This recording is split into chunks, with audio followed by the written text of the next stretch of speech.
puis, avec le recul, est-ce que la réforme du système partisan n'est pas un peu trop exigeante? Je dois vous avouer que la situation dans laquelle se trouve la dynamique électorale ne m'enchante pas du tout. Elle porte préjudice à l'image de notre pays. Mais pour autant, il n'y a pas lieu d'indexer la réforme du système partisan, encore moins le code électoral.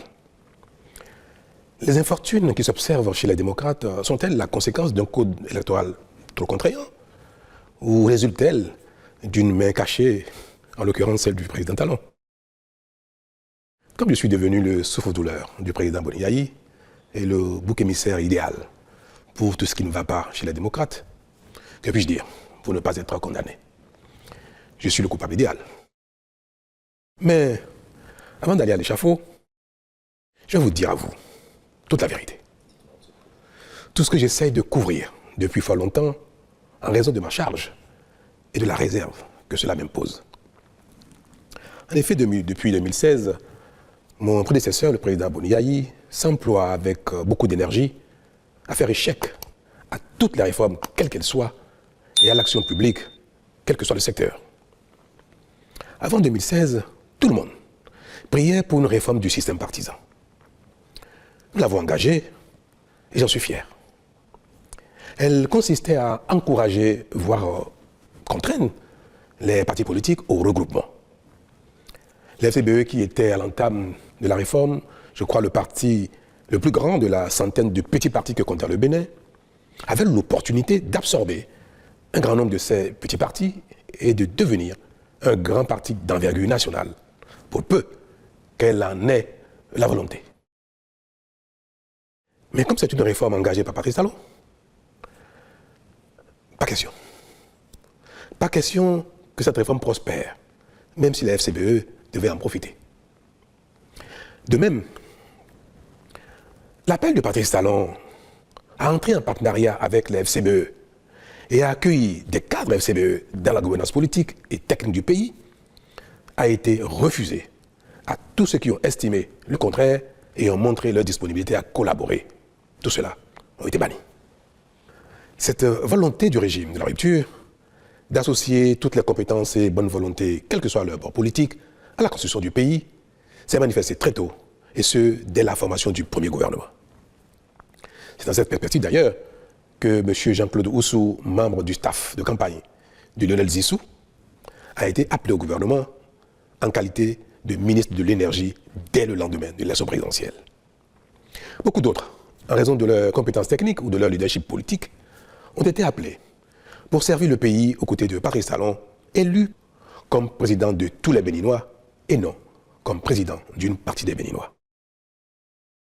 Certains restés fidèles à la ligne du parti et de son chef, je parlais des FCBE, du président Yaya Boni, sont manifestement entrés en quasi-rébellion contre le nouveau régime, et ceux qui ont choisi de servir le pays à mes côtés ont été, comme je l'ai dit, purement et simplement bannis. Ce sont ces deux phénomènes, refus d'adhérer aux réformes politiques et refus de toute collaboration avec le nouveau régime, qui ont conduit pratiquement à la scission des FCBE, puis à la création du parti Les Démocrates. Je résume. Et je peux vous dire que le point d'orgue de cette opposition radicale de principe a été atteint à l'occasion des élections de 2019. Mais de quoi s'est-il agi concrètement, Monsieur le Président? Mais vous n'avez pas manqué, en tant que Béninois, de suivre les événements, tout ce qui s'est passé au Parlement, puis à l'occasion de l'élection, avec les drames qui ont suivi. Souhaitez-vous que j'aille dans le détail? Allons-y, on veut bien comprendre, Monsieur le Président. Je crois que c'était en février 2019 que j'ai reçu ici au Palais l'ensemble des partis politiques représentés au Parlement. Parce que nous venons d'engager la réforme du système partisan. Les tests adoptés qui répondaient parfaitement à l'attente de tous avant 2016, ces tests ont commencé à être boudés par une partie de la classe politique, notamment les FCBE d'alors. Et ils ont estimé que les nouveaux tests n'étaient pas convenables, trop rigides, et risquaient de ne pas les faire gagner des élections. Mais comme nous sommes au début du processus et qu'il fallait trouver un terrain d'entente, j'ai accepté que l'ensemble des acteurs politiques au Parlement se mettent ensemble pour trouver les tests qui, selon eux, permettrait à tout le monde d'aller aux élections sereinement, tout en engageant la réforme du système partisan. Ne pas rester au statu quo de notre passé connu, excusez-moi le terme, de pagaille politique, mais d'engager une réforme qui reste à la portée des uns et des autres. Des rencontres ont eu lieu au Parlement, sous la présidence de président Ongbedi, président de l'Assemblée à l'époque, et un consensus a été retrouvé. L'ensemble de tous les acteurs représentés au Parlement ont abouti à un consensus. Et je crois que ce consensus a été consigné dans un document le 18 mars 2019. Ceux représentant l'opposition dans le comité sont allés voir le président Yahya Boni pour lui présenter le consensus. Mais tenez-vous tranquille. Le président Yahya Boni a refusé que le consensus soit adopté, que les tests prévus pour être votés afin non seulement d'engager la réforme, mais de permettre à tout le monde d'y aller plutôt aisément. Ces tests ont été refusés par le président Boniaï, qui a dit aussi, ceux qui sont venus le rencontrer, que les choses n'ont qu'à rester en l'état. Que si l'élection ne doit pas avoir lieu, elle n'aura pas lieu. Et que nous verrons bien.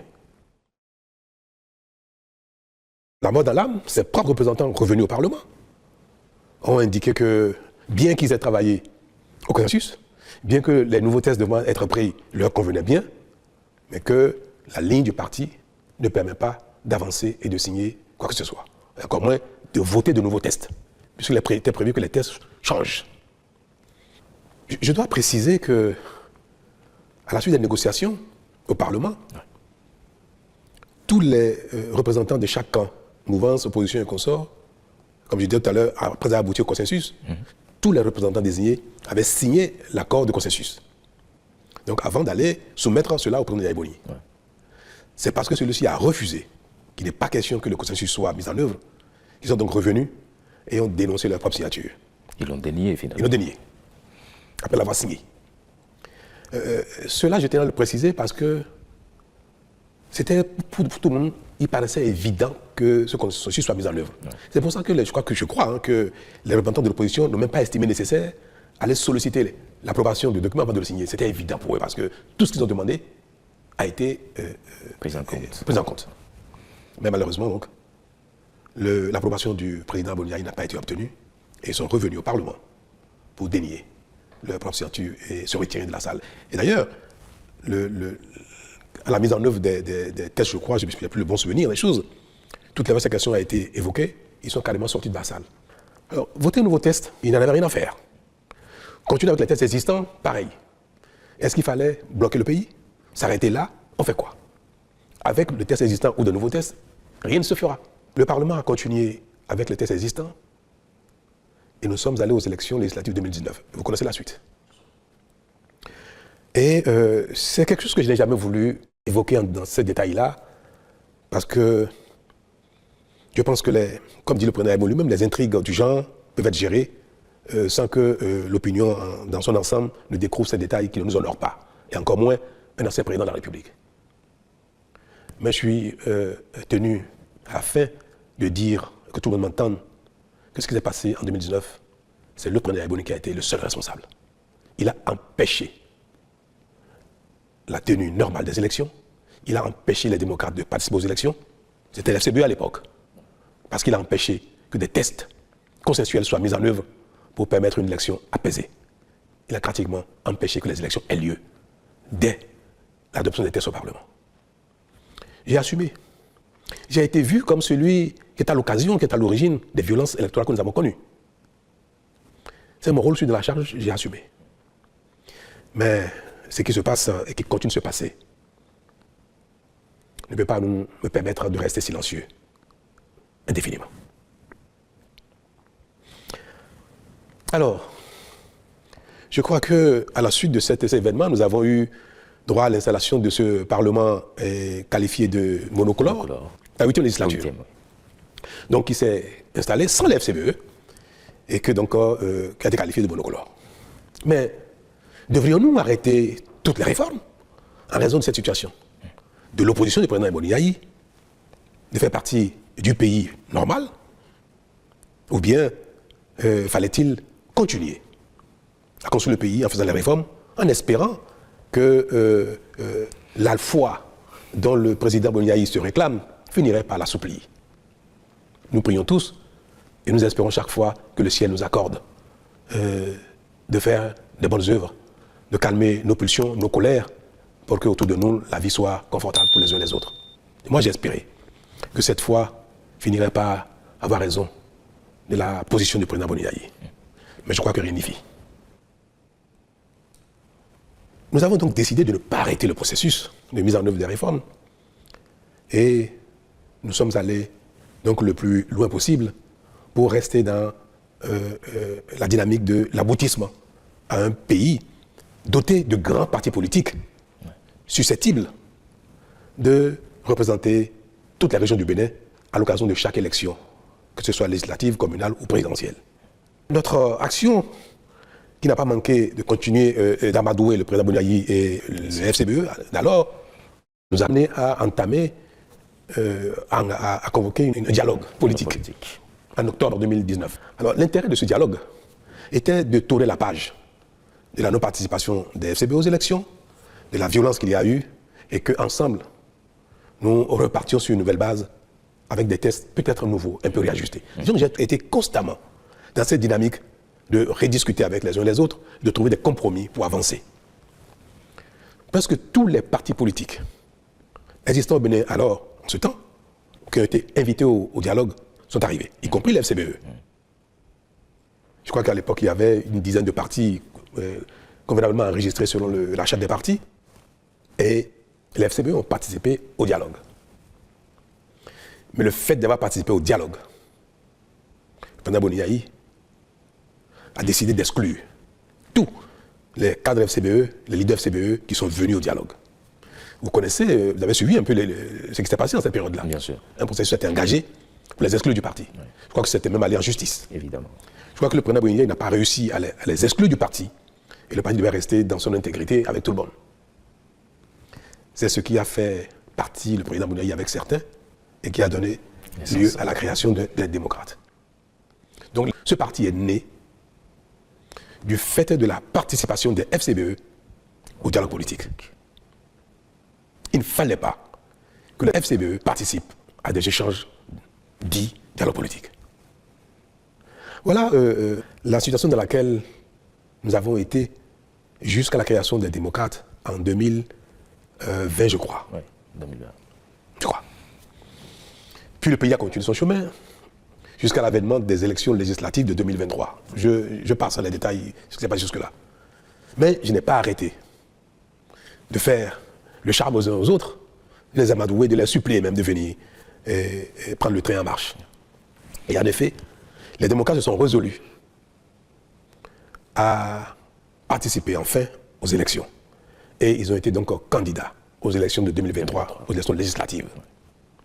La suite, avec les mêmes lois, les mêmes tests, parce qu'on a réussi à les supplier, à les amadouer qu'on sort, ils sont allés aux élections et ils ont eu 28 députés avec les mêmes tests.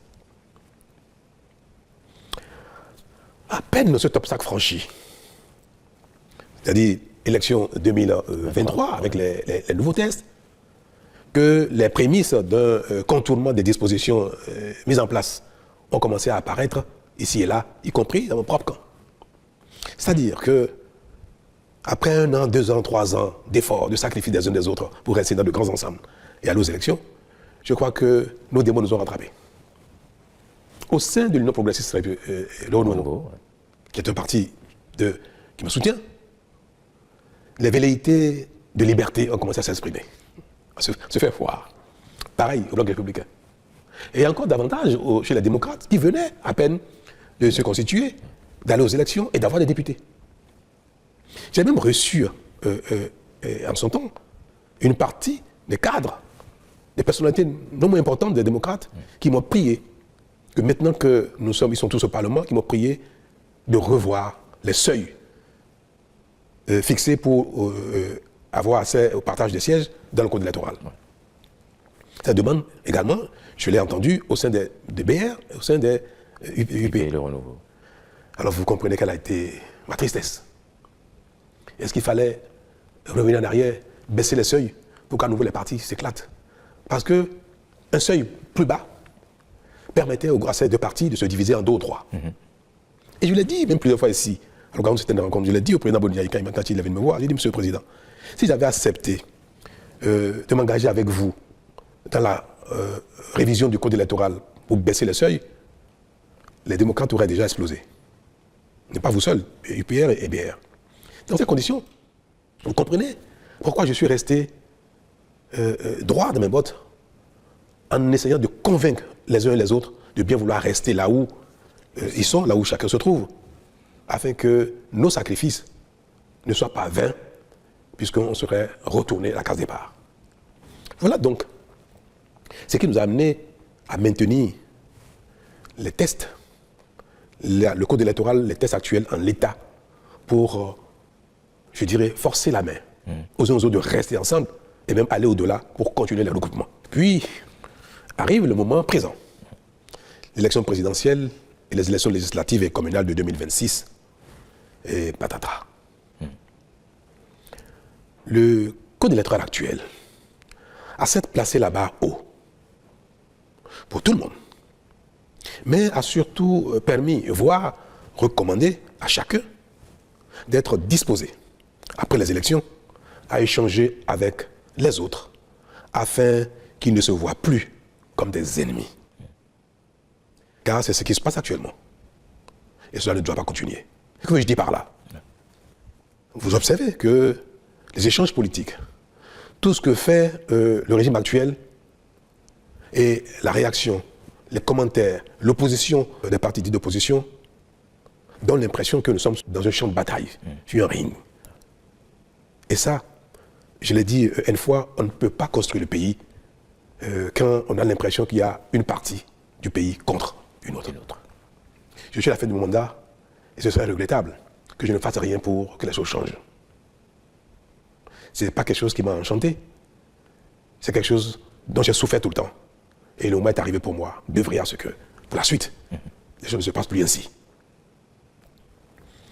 Et je vais l'illustrer par un fait qui s'est passé il n'y a pas longtemps. Ouais. Le vote du budget de l'État 2025.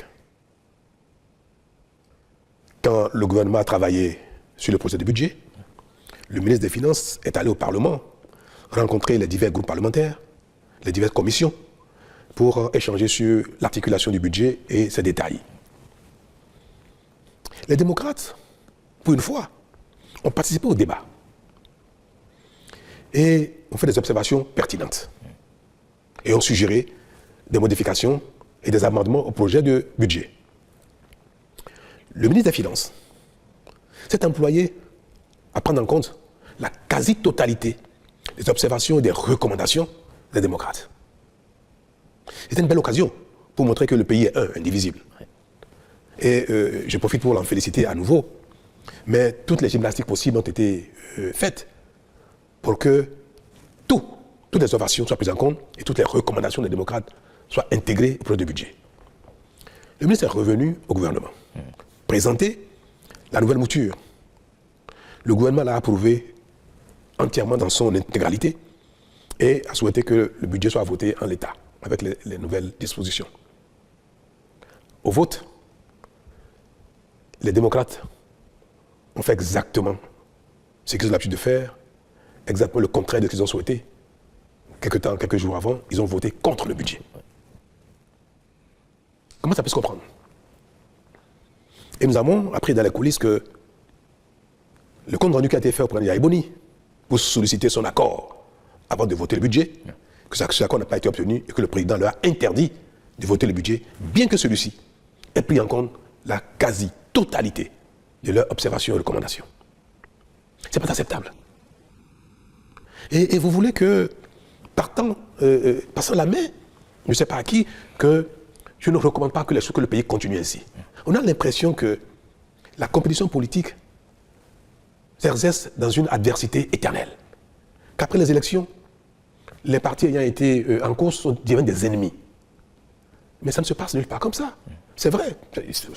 Cela arrive quelquefois dans quelques endroits du monde. Mais pour un pays où tout est à construire, le consensus est indispensable pour non seulement faire les efforts nécessaires, engager nos populations dans les efforts, présenter aux partenaires de développement que nous sommes, nous voyons tous le développement du pays comme un impératif et que nos guerres ne sont pas de nature à empêcher les grandes actions et notamment un budget. Vous voyez ce qui se passe en France. La France peut se permettre de ne pas avoir un budget. Le pays est grand. L'industrie, le commerce fonctionnent parfaitement sans l'État. Et l'État n'est pas le principal acteur économique. Au Bénin, la paralysie de l'État, c'est une catastrophe. Donc on ne peut pas. Pendant qu'ailleurs, les gens s'entendent, qu'ils soient de bords différents, pour travailler ensemble, pour trouver un consensus, on ne peut pas ici, même si un consensus est trouvé, dire que nous sommes des ennemis et dire qu'il faut que le pays soit bloqué, paralysé, pour peut-être qu'il y ait des élections anticipées, ou qu'il y ait des coups d'État, ou qu'il y ait je ne sais pas quoi. C'est malheureux. Et je prie tous les dieux pour que l'avenir du Bénin ne se conjugue plus en de tels combats politiques et autres, en de telles dynamiques de confrontation éternelle. Et c'est bien pour ça que je suis aujourd'hui favorable à ce que nos tests, le code électoral et autres, obligent les gens, certes à aller en compétition, mais à travailler après ensemble pour l'intérêt national. Et je l'ai dit aux jeunes que j'ai rencontrés il n'y a pas longtemps ici au Palais. Il dit, mais qu'est-ce qui oppose UPBR? Qu'est-ce qui oppose UPBR et les démocrates? Qu'est-ce qui nous oppose fondamentalement? Si ce n'est une question de feeling. Nous avons les mêmes besoins d'eau, d'électricité, de routes, d'emploi, de bonne santé, d'éducation. Et ces choses-là ne relèvent pas d'une idéologie. On peut aller à la compétition, mais on peut travailler ensemble. Et le monde va ainsi. Regardez en Allemagne. Nous avons vu pendant longtemps que la CDU et le FDP, je crois, qui ont souvent des partis challengers, qui se challengent, qui vont aux élections ensemble, c'est-à-dire les uns contre les autres, une fois les élections finies, ils se mettent ensemble pour gérer le pays. Et chacun apporte sa pierre à la réflexion, chacun apporte sa contribution à la définition de la politique nationale. Et on peut observer que, à la suite de ça, la même CDU avec le SPD, pareil.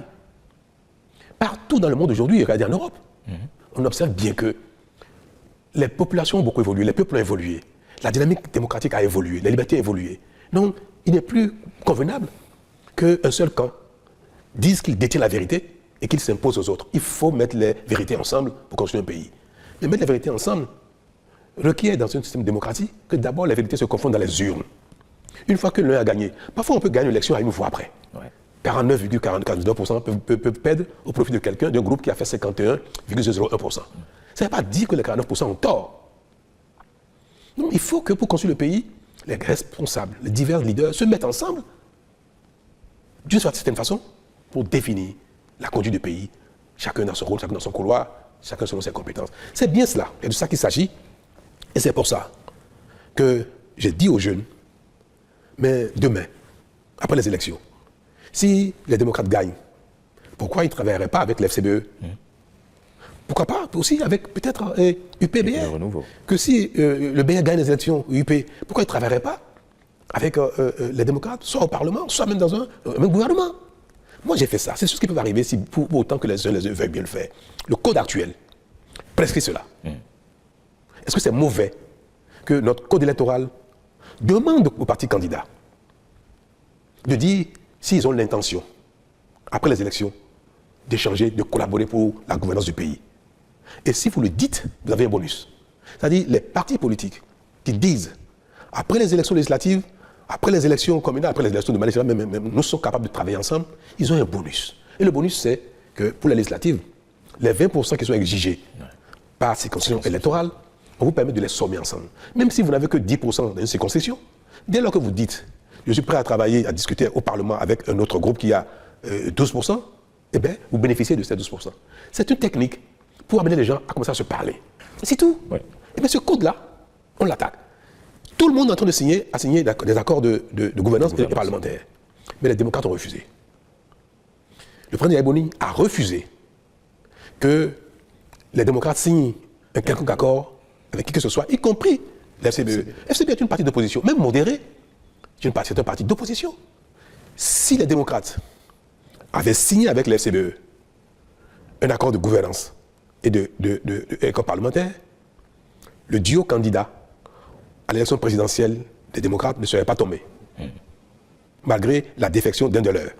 Parce que l'FCBE dispose, je crois, de 6 ou 7 combien de parrainages. les parrainages de la FCBE auraient permis aux démocrates d'être présents aux élections. Non, ils ont choisi de marcher sur la corde raide, sur le fil du rasoir. Ils se sentent si forts, c'est très bien. Mais en ce moment, quand on a choisi de marcher sur un fil et qu'on tombe, il ne faut pas chercher les boucs émissaires ailleurs. Je suis malheureux de le dire, de le répéter. Je suis malheureux que les démocrates n'aient pas l'élection présidentielle. Ils avaient la possibilité de le faire. Ils pouvaient signer un accord avec la FCBE. Et moi, j'ai demandé même à l'UP et au BR de rester disposés à signer avec les démocrates un partenariat ou un accord de gouvernance. Si je l'ai dit publiquement, devant le peuple, avec les jeunes, c'est parce que c'est ma consigne. Et je l'ai dit pour que les cadres des deux partis UPBR entendent publiquement que le président de la République, qui est aujourd'hui le chef de la majorité, souhaite que UPBR puisse signer avec n'importe quel parti, compris les démocrates. Je l'ai dit publiquement. Ouais. Qu'est-ce qui, honnêtement, pourquoi Yaïbouni ne peut pas accepter de signer un accord avec ceux-ci et dire que si vous gagnez ou si je gagne, nous pouvons travailler ensemble. Mais cette déclaration ne veut pas dire qu'ils ont l'obligation demain de nommer des ministres de partis. Non, c'est juste l'intention. À la limite, même ils peuvent ne pas le respecter plus tard. Mais ce serait bien que le peuple entende, qu'eux-mêmes se disent travailler ensemble n'est pas un problème quand on est dans le même pays. C'est tout ce que voulait le Code. Et cela leur aurait permis, cette déclaration d'intention leur aurait permis aujourd'hui d'être candidat au présidentiel. Si vous permettez, allez-y, monsieur le Président. L'élection législative arrive bientôt. Ouais. Le Code dit qu'à défaut d'accord de gouvernance, à défaut d'accord parlementaire, oui, chaque liste, chaque parti devra réaliser 20% de suffrages, obtenir 20% de suffrages dans chacune des 24 circonscriptions législatives. Aujourd'hui, aucun parti n'est en mesure de le faire. Peut-être que demain, ils le feront. Ni UP, ni BR, ni FCBE, ni MOEL, ni RN, même les démocrates, en tout cas, ils ne l'ont pas. Je ne sais pas s'ils y parviendront. Nous voulons y arriver là. Nous voulons y arriver. Que demain, nos partis soient d'envergure pour pouvoir être représentatifs partout. Et que partout dans le Bénin, les gens se sentent concernés par l'action d'un parti, le pouvoir d'un parti. Même si le parti n'est pas majoritaire partout, que le parti soit présent, suffisamment présent partout. Comme on n'y est pas encore, et que nous demandons aux gens de se regrouper pour y arriver, mais en attendant d'y être, on demande aux gens de faire des déclarations d'intention. Rien que ça. Que les démocrates disent, je pourrais travailler avec les BR après les élections. En quoi vraiment? C'est noble comme intention. Oui. Ça peut les influencer demain à être un peu disponibles. Mais en quoi c'est une contrainte?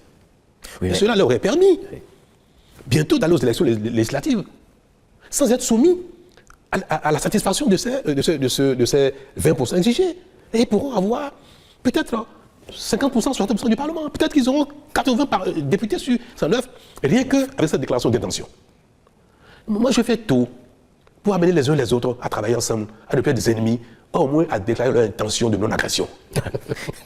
Oui, vous parlez si bien d'intention de non-agression, mais croyez-vous vraiment à la viabilité de ces alliances entre des partis qui aujourd'hui sont d'obédiences différentes? Mais vous voyez bien que les obédiences ne sont pas forcément liées à des idéologies de gouvernance politique. Quand on a tout, on a déjà les fondamentaux, on a l'école, la santé, les routes, l'eau, l'électricité, assez d'emplois, on peut parler d'obédience politique, en réalité liée à la vision. Mais aujourd'hui, nos populations demandent aux uns aux autres le minimum, comment je vais dire ça, le minimum de survie. Donc les gens sont dans des divers camps par affinité, c'est tout. Mais je vous ai dit, qu'est-ce qui différencie le PR du bloc républicain? C'est un camp d'affinité. Qu'est-ce qui fait que les démocrates ne sont pas ont quitté la FCBE? Pourquoi à l'époque la FCBE Yaïbouni ne sont pas venus avec moi? Parce qu'il y a un problème, Yaïbouni est à partir salon. Le seul problème que les FCBE ont eu dans le passé, quand ils étaient dirigés par Yaïbouni, le seul problème que les démocrates ont aujourd'hui, dirigés par Beni Yahi, c'est parce qu'il y a un problème entre parti salon et Yaïbouni. La guerre entre mon ami, mon grand frère, l'ancien président et moi, est en train de pourrir l'environnement politique au Bénin. Même l'environnement social. En train de pourrir même la paix et la quiétude, la concorde. C'est dommage. Vivement les élections de 2026 pour que nous quittions la scène politique. Je voudrais tant. Vous le souhaitez? Ah oui. Que lui et moi, on quitte la scène politique. Ça c'est peut-être vous, mais peut-être pas lui. Mais je voudrais qu'il quitte aussi la scène politique. Ouais. Qu'à la limite, on se retrouve dans un conseil de sages pour donner des conseils aux gens, pour faire des arbitrages. Le Sénat voulait vous dire? Mais pourquoi pas? Je ne sais pas quel nom ça va s'appeler, mais il serait bien que nous quittions la scène politique. Notre relation nuit au Bénin. Moi, je fais tout pour qu'il en soit, que ce soit différent, que ce ne soit plus ainsi, mais je n'y arrive pas. Je n'y arrive pas. Je suis pressé que le terme de mandat arrive pour que les Béninois vivent autre chose en dehors du talent de Yaya Boni. Vous savez, en 1990, à la conférence nationale, pourquoi les conférenciers ont mis la limite d'âge aux élections présidentielles, 70 ans? Pourquoi? Ça a été affirmé. Les anciens présidents que le Bénin a connus jadis, Maga, Arouma Negbe, Apiti, Zissou, ont pourri la vie aux Béninois par la compétition politique, par la guerre de leadership. À la conférence, paix à l'âme d'Apiti, Apiti n'y était plus, mais il restait encore 3. Maga, Arouma Negbe, Zissou. Presque à l'unanimité, sauf les 3. Les confédérations ont décidé de les mettre à l'écart, de les mettre au repos, de leur interdire d'être candidat. C'est ça aussi, les lois des pays sont faites pour régler les problèmes qui se posent au pays. Moi, je demanderais bien au Bénin, au Parlement, de voter une loi constitutionnelle pour interdire à Talon, à Yaya Boni et à Soglo de faire la politique. Qu'on aille passer nos vacances au village. Votre retraite plutôt. Mais ça devient impératif pour le Bénin. Et je vous le promets. Si les Béninois apprennent à nous oublier demain, les choses changeront très vite dans le pays, plus vite qu'on le pense. Alors, une dernière question, monsieur le Président. Vous permettez, est-ce que vous pensez que les frondeurs LD aujourd'hui pourraient atterrir aux côtés des partis de la mouvance? Mais beaucoup d'entre eux sont demandeurs. Ah oui. Beaucoup de démocrates sont demandeurs. Quand le président Boni est venu me voir ici au palais il y a quelques jours, il m'a demandé, mais il faut faire quelque chose pour que le duo soit réhabilité. Mais je lui ai dit, je n'ai pas fait de miracle. C'est trop tard. Vous le saviez, ça. Pourquoi vous n'avez pas voulu le faire plus tôt? Pourquoi vous n'avez pas voulu faire un accord avec les FCBE, ni avec BR, ni UP? Mais il m'a dit, oui, d'accord, c'est trop tard, mais qu'est-ce qu'on peut faire maintenant? Je dis, monsieur le Président, dites-moi, s'il y a un moyen de le faire, je le ferai. Mais je ne trouve pas comment revenir en arrière. Ils souhaitaient quoi? Annuler le processus. Il faut repartir, mais ce n'est pas bien. Il ne faut pas que leur intransigeance, leurs erreurs, amènent le pays à faire du n'importe quoi. Donc j'ai dit, monsieur le Président, ce n'est pas possible. Moi, je ne peux rien faire, je ne vois pas ce que je peux faire pour ramener le processus en arrière afin que Maître Agodjo et l'audio soient à nouveau éligibles. Je ne sais pas ce que je peux faire. Si vous trouvez quelque chose à me conseiller, qui est dans mes cordes, je le ferai. Mais quelque chose de réaliste. Et puis nous avons parlé de législative. Et je lui ai dit, monsieur le Président, attention. Ce que vous nous faites, ne continuez pas, parce que si jamais il y a un malheur aux législatives, vous serez seul responsable. Vous n'allez pas chercher encore Talon si jamais les élections législatives se passent mal et que les démocrates ne sont pas au Parlement. Parce que le risque n'est pas le Parlement, guette tout le monde. Tous ceux qui veulent aller aux élections tout seuls, ils sont guettés par ce risque-là. Et si ça arrive, et il m'a dit, le président Boni, j'ai entendu dire que je veux que tout le monde aille au BR ou à l'UP. Mais ce que je lui ai dit, c'est simplement que les uns et les autres discutent, que les démocrates peuvent discuter avec UPBR, mais discuter avec CBE pour faire une déclaration d'intention, d'amour. Même si l'amour ne se consomme pas après, parfois la déclaration peut suffire. Pour qu'il n'y ait pas ce risque-là. Il est parti d'ici en me disant qu'il me reviendrait là-dessus et qu'au besoin, je pourrais aider à ce que les UPBR acceptent de le faire. Le débat a eu lieu chez les démocrates au lendemain de son arrivée ici. Le débat a eu lieu. Certains ont dit, alléluia, il faut le faire. D'autres ont dit non.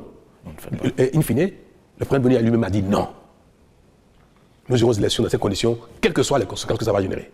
Et nous verrons bien après ce qui va se passer. Mais alors il ne se passera rien du tout. Si les démocrates décident d'aller aux élections dans ces conditions, il ne se passera rien du tout. Je vais prier simplement pour qu'ils gagnent, qu'ils enlèvent des sièges pour que le pays retrouve son calme comme d'habitude. Un mot, monsieur le Président, pour conclure cet entretien. Mais je voudrais conclure cet entretien avec vous et vous interpeller vous-même en tant que Béninois, juste pour dire qu'il faut préserver la concorde, l'unité.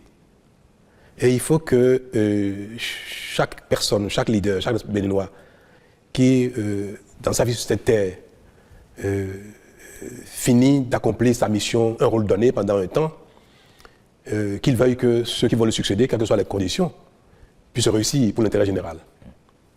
Que celui qui part ne souhaite pas le chaos après lui.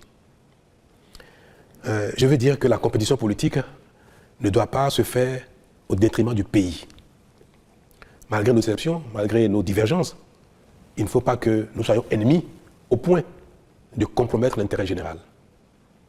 Moi, j'en ai donné le signal. J'ai travaillé avec des FCBE au lendemain de mon arrivée à la fonction. Jusqu'à aujourd'hui, je continue de le faire. L'ancien Premier ministre Zinsou, qui a été mon challenger aux élections de 2016. Aujourd'hui, il travaille avec le Bénin, il travaille pour le Bénin. Il fait des choses extraordinaires. Moi, je suis admiratif de ce qu'il fait. Il nous accompagne beaucoup, il nous aide beaucoup. Il aime son pays. Moi, j'ai pu, en 2016, même mal juger sa capacité à se donner pour le Bénin. Et j'observe, il n'est pas président, mais il fait des choses extraordinaires pour le Bénin. Et ça, vous voyez, s'il avait suivi Yaya Boni, il nous aurait privés de ses compétences. Il nous aurait privés de tout ce qu'il nous apporte dans le succès de notre action. C'est ce que je voudrais que chacun fasse, qu'on soit d'un bord ou de l'autre. Quand c'est le pays, on peut servir le Bénin. On peut ne pas être d'accord avec talent, Patrice. On peut ne pas être d'accord avec la rupture. Mais il ne faut pas saboter le Bénin. Il y a un monsieur qui fait des posts sur les réseaux sociaux, qui est un poulain du président Yaya Boni, un projet démocrate. Un protégé, un poulain, je sais de quoi je parle, de Yaya Boni, qui raconte sur les réseaux sociaux que nul ne doit aller investir au Bénin. N'allez pas au Bénin, vous serez escroqué, vous serez broyé, vous serez mis en prison. Les Béninois sont des voleurs, ils vont vous voler, ils vont vous escroquer. L'État même du Bénin va vous escroquer aussi, vous serez broyé. C'est un Béninois qui est un des sympathisants démocrates, un proche du président Yaya Boni, qui dit de pareilles choses sur les réseaux sociaux. Mais j'aurais voulu dire au président, mais dites-lui d'arrêter, c'est pas bien, parce qu'il ne porte pas préjudice à talent, c'est le Bénin. Il dit aux gens de ne pas venir au Bénin, n'allez jamais au Bénin. Alors, quand je vais partir, il dira quoi? Ah bon, le diable est parti, maintenant pour aller au Bénin. Mais il aura impacté négativement le Bénin. Il impacte le Bénin négativement. Quand le président vient me voir il y a quelques jours, permettez que j'aille de conclure. Il y a des web activistes qui sont dans la même dynamique, qui seraient en détention aujourd'hui. Par exemple, Ben Yayi m'a prié de faire quelque chose pour les libérer. Je dis, mais je fais quoi, monsieur le président? C'est la justice je ne commande pas la justice en cette matière. Il me dit, non, faites quelque chose parce que quand ils vont sortir, ils ne recommenceront plus. Je dis, ah bon, président, vous pouvez en jurer? Il m'a dit oui. Et c'est alors que je lui ai dit, ah bon, donc vous êtes commanditaire. C'est pas bien. C'est pas bien. Donc, je veux donner un mot de fin pour exhorter les uns les autres, exhorter les démocrates à être disposés à tout, disposés à ouvrir. Et je veux interpeller surtout ceux que j'ai vus démissionner des démocrates. C'est malheureux qu'ils aient démissionné. C'est dommage. Mais j'ai entendu qu'ils ont un idéal et qu'ils ne veulent plus continuer à prêcher dans le désert. Et ça, moi, ça m'a touché. Et j'ai ici un message pour eux. C'est que si leur idéal ne peut pas prospérer dans le groupe politique actuel et qu'ils sortent de ce groupe-là, il ne faut pas que leur idéal meure. Il faut continuer de le promouvoir. Mais le meilleur moyen de promouvoir les idéaux, un idéal politique, c'est d'être un acteur politique. Et c'est pour ça que, sans état d'âme, je vais inviter le ministre d'État, Wadaï, candidat aux élections présidentielles. Je vais inviter l'Union progressiste de renouveau. Je vais inviter le Bloc républicain, Morel Bénin, RN, pour les rencontrer, discuter avec eux et leur permettre même de s'exprimer leur idéal dans un cercle plus large. Parce que ce que je prône depuis, c'est d'ouvrir le champ des discussions politiques, d'ouvrir les cercles de rassemblement politique. Et il ne faut pas les laisser en rade, parce qu'ils n'ont pas trouvé bonheur là où ils sont. Mais ils sont des acteurs politiques, ils continuent de vouloir défendre un idéal, il ne faut pas les laisser en rade. Je serai heureux de les voir, discuter avec. Et je voudrais également que d'autres démocrates qui sont encore dans le parti influencent le président Boni Yayi, influencent les faucons du parti pour qu'ils ouvrent des discussions avec les FCBE, avec BA, avec UP, pour que les compétitions électorales ne fassent pas de nous des ennemis.